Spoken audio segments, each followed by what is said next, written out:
Fico feliz em estar na casa do Senhor. Que bom que também você está aqui. Nós estamos com bom tempo hoje, né? Graças a Deus, né?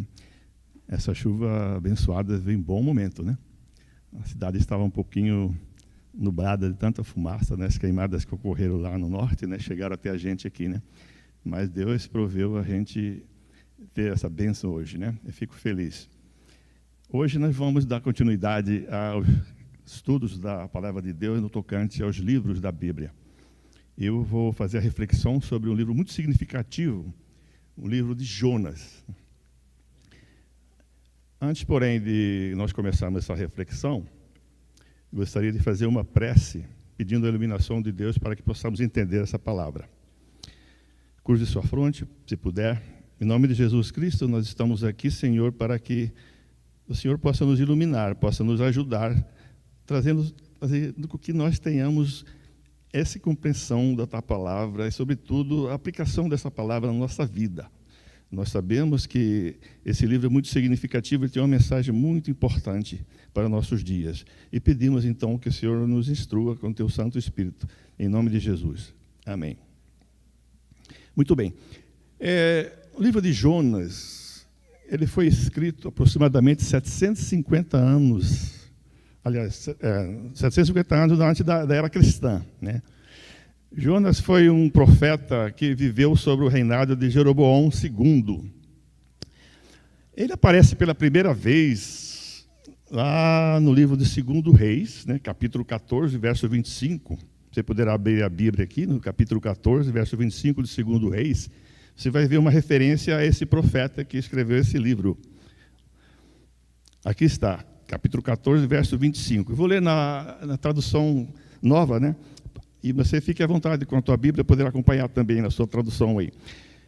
Também este restabeleceu os termos de Israel, desde a entrada de Ramate até ao mar da planície, conforme a palavra do Senhor, Deus de Israel, a qual falara pelo ministério do seu servo Jonas, filho do profeta Amitai, o qual era de Gat-Efer. Olha que a primeira referência ao profeta, né, lá nesse livro de 2 Reis, né, ele fala-se que ele era filho de Amitai.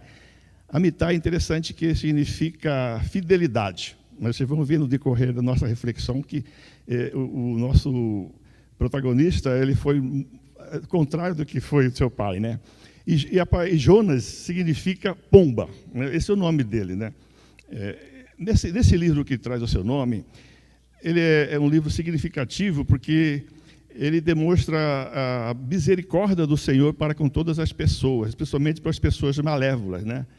Nós sabemos que o Senhor ele procura salvar a todos indistintamente. E nessa situação de Jonas, ele procura fugir do Senhor. É chamado por muitas pessoas de profeta fujão, né? As crianças conhecem bem a história dele, né? Uma história bem significativa, né? Quando ele foge. E aqui fala do capítulo 1, verso 1 em diante, podemos ler aqui, né? E veio a palavra do Senhor a Jonas, filho de Amitai, dizendo: levanta-te, vai à grande cidade de Nínive e clama contra ela, porque a sua malícia subiu até mim. E foi Jonas para fugir da presença do Senhor, para Tarsis. E, descendo a Jope, achou que um navio ia para Tarsis, pagou, pois, a sua passagem, e desceu para dentro dele, para ir para com eles para Tarsis, de diante da face do Senhor. Ele recebeu uma incumbência do Senhor para ir para Nínive. Esse clamor que Jesus fala sobre ele, clama contra a cidade, se refere mais para mostrar os pecados que ela estava cometendo e, sobretudo, para que essa cidade, as pessoas dali, entendessem que era uma época de juízo, que o Senhor traria juízo àquela cidade, se não voltasse dos seus caminhos malévolos, né? E aqui Jonas, ele vai, em vez de ir para o oeste, ele vai para o oeste. E aí ele fugindo, ele vai para um navio que vai em direção a uma cidade lá do sul da Espanha. Nós estávamos pesquisando sobre isso, uma cidade que fica sobremaneira longe de onde ele estava. 3.000 quilômetros de distância, lá de Jope, que é um porto, né? Lá da Palestina, hoje é chamado de Jaffa. E dali para aquela cidade de Tarsis, que é lá no sul da Espanha, dá aproximadamente 3.000 quilômetros. Olha para onde que ele iria. É possível fugir de Deus? Não é possível, né? Mas Jonas, um profeta comissionado por Deus para fazer a sua vontade, para levar a mensagem, mas ele faz uma coisa diferente, ele vai e foge. Mas acontece uma coisa interessante, né? Você poderá ler, continuando aqui a leitura, né? Acontece que lá naquele barco, o Senhor manda uma grande tempestade. Essa tempestade começa a assolar o barco. E as pessoas que ali se encontram eram pessoas de diversas religiões, já cultuavam diversos deuses. A maioria das pessoas, pelo que eu vi, são pessoas da Fenícia, mas tinham pessoas de todas as regiões ali. E essas pessoas começam a sentir um grande temor por causa daquela tempestade que quase sossobrava o barco, quase afundava o barco. Eles começam a clamar, cada um a seu Deus, né? Cada um tinha seu Deus, e cada um começa a clamar, né? E aí, cada vez mais, as coisas começam a piorar em vez de melhorar, né? E Jonas, ele estava deitado, dormindo lá, estava no porão do navio, né? Tranquilamente, como se nada estivesse acontecendo. E as pessoas ali em cima todas angustiadas, todas numa situação de extremo nervosismo, né? E Jonas dormindo. É a situação que estava presente ali, mas ele foi acordado, né? E naquela situação, ele também é instado a clamar por seu Deus. O capitão falou a ele: o que você está fazendo aqui? Vá, clama ao seu Deus, se é que ele vai nos ajudar e poderá evitar que nós pereçamos nessa tempestade. Aí levou Jonas para o convés, e ali no convés foi feita uma sorte, né? Lançaram-se sorte para saber quem era o culpado por aquela tempestade, por aquela situação terrível que estava assolando todo o barco. E aí essa sorte recaiu sobre Jonas, e aí perguntaram a ele, no verso 10 aqui, então esses homens se encheram de grande temor. Ele disse: por que fizeste isto? Pois sabiam que os homens que fugiam de diante do Senhor Jonas, porque ele tinha declarado. Então, essa situação que ficou ali, ele foi descoberto como responsável por aquela tempestade. E ali foi dito para ele, foi perguntado a ele: de onde você é? O que você está fazendo? E ele disse que era o servo de Deus, o Deus que criou o céu e a terra.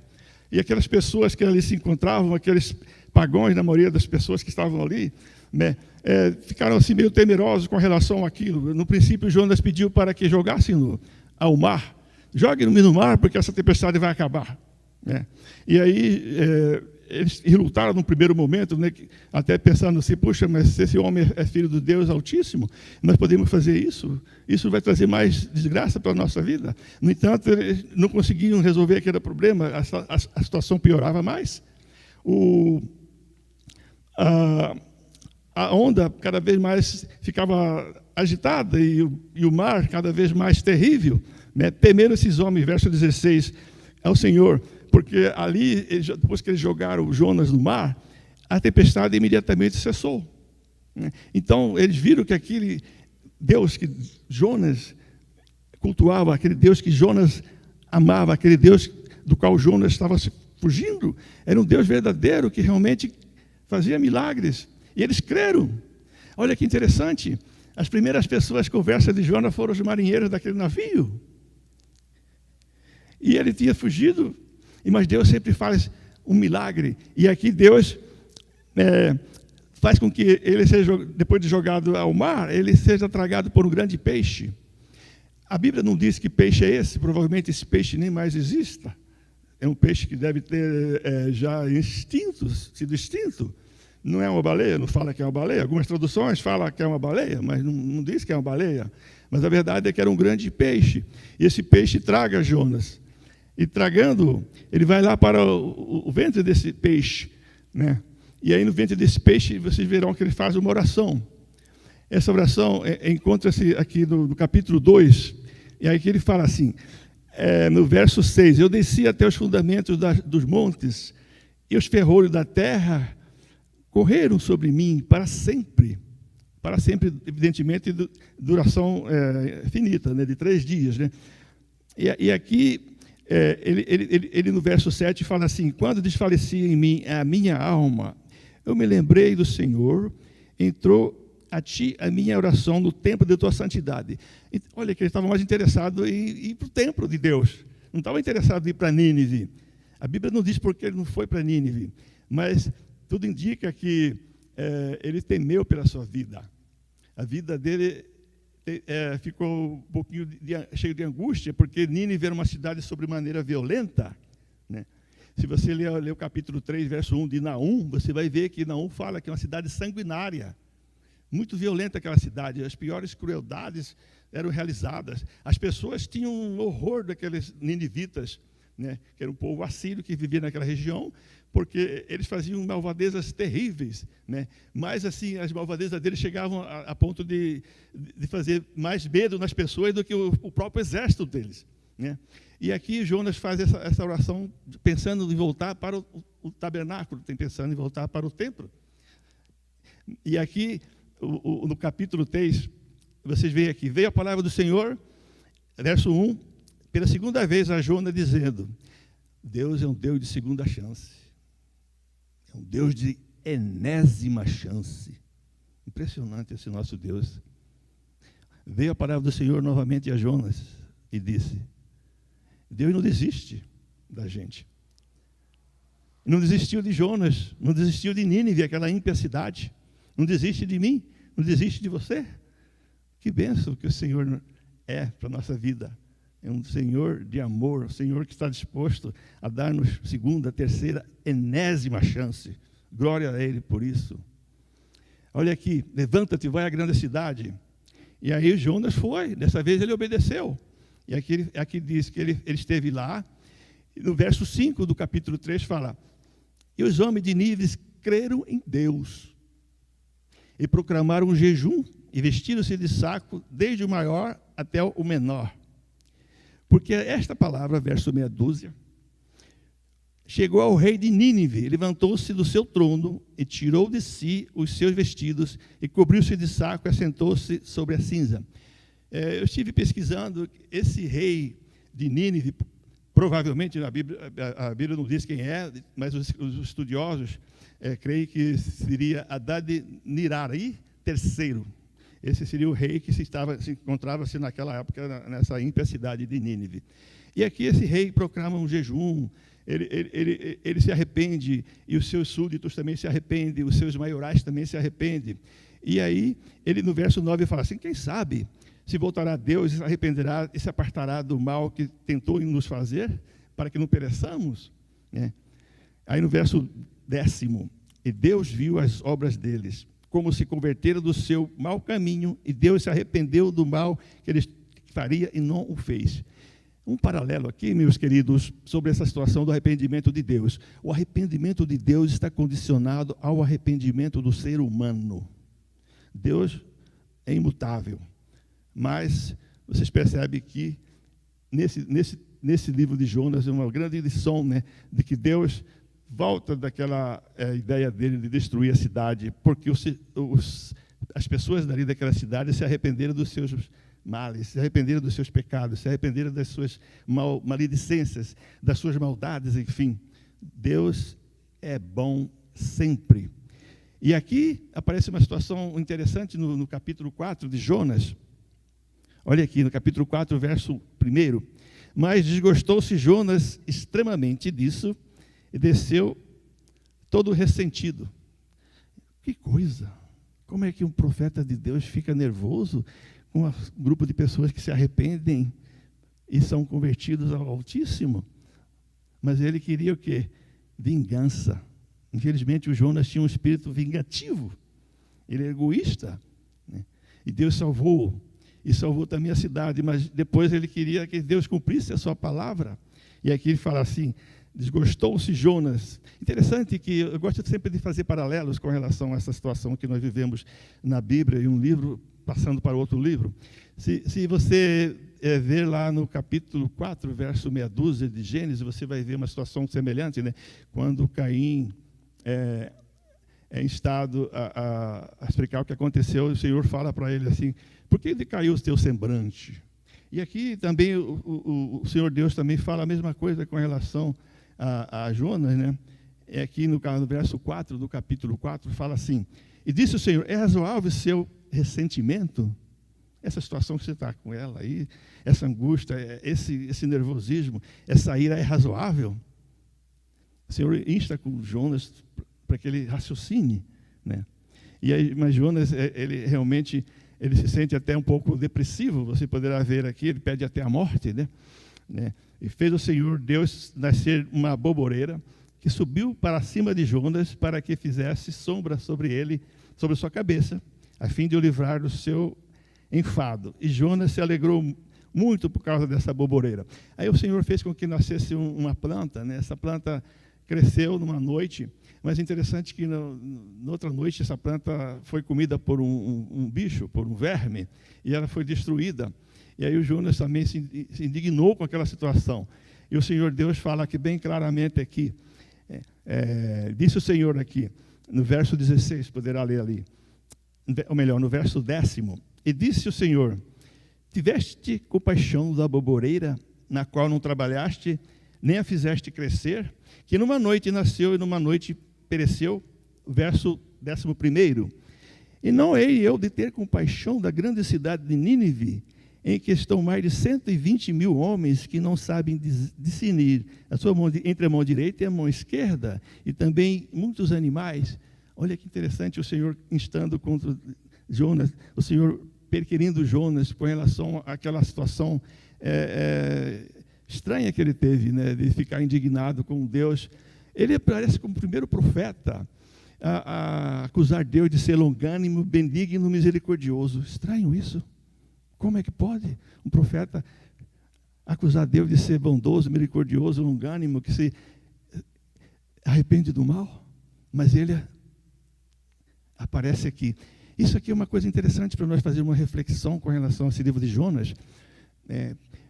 O próprio Jesus Cristo, lá em Mateus capítulo 12, verso 40, fala como Jonas teve 3 dias e 3 noites no ventre de um peixe, assim o Filho do Homem estará 3 dias e 3 noites no seio da terra. Ele faz uma comparação. Então, o Senhor Jesus mostra que esses relatos de Jonas são fidedignos, são verdadeiros. E mais ainda, você poderá ver essa situação presente aqui, porque dificilmente alguém escreve um livro e coloca os pontos negativos seus aqui. Isso o Jonas fez. Ele colocou todos os pontos negativos dele, mostrou que ele é uma pessoa egoísta, pessoa vingativa. Mas Deus é diferente. Deus é amor. Deus não tem preconceitos. Deus quer salvar a todos, seja A, B, C, seja religião A, seja religião B, seja homem, seja mulher, seja de pardo, seja branco, seja oriental. Ele quer salvar a todos, quer salvar a mim, quer salvar a você. Então nós temos que entender essa mensagem de Jonas nessa luz da salvação, nessa luz de não termos preconceito, não sermos, pessoas que têm uma situação de deixar para lá e não querer, não ajudar, não fazer, não. Mas Deus tem uma misericórdia muito grande. Vocês poderão ver o síntese do livro de Jonas aqui, nesta tela, que vocês possam aurir essas mensagens, sobretudo vivê-las. E eu também possa viver nessa mensagem na minha vida, porque essa mensagem é muito significativa. A mensagem de que Deus é um Deus de amor, que quer salvar a todos nós, que está presente nos nossos mais difíceis momentos, nas nossas mais alegres horas. Está presente, está querendo salvar a mim e a você. E o resumo da mensagem de Jonas é esse: Deus quer salvar a todos indistintamente. Deus ama e quer salvar a todos indistintamente. Que o Senhor Deus possa abençoar você. Agradeço por você ter vindo aqui na casa do Senhor para nós refletirmos sobre essa mensagem que veio para mim, primeiramente para mim, né? E depois para você. E muito obrigado a você que está aí depois na tela, nas redes sociais. Que Deus te abençoe também. Em nome de Jesus, obrigado. Oremos. Nosso Deus e Pai, obrigado pela bondade de estar presente conosco nessa santa casa de oração. Agora pedimos humildemente que esteja com cada família aqui representada, que possamos dirigir-nos aos nossos lares em paz e segurança. Que o Senhor possa fazer-se presente nas nossas vidas hoje e sempre. Despede-nos na presença Tua. Nós agradecemos por tudo que o Senhor tem feito por nós.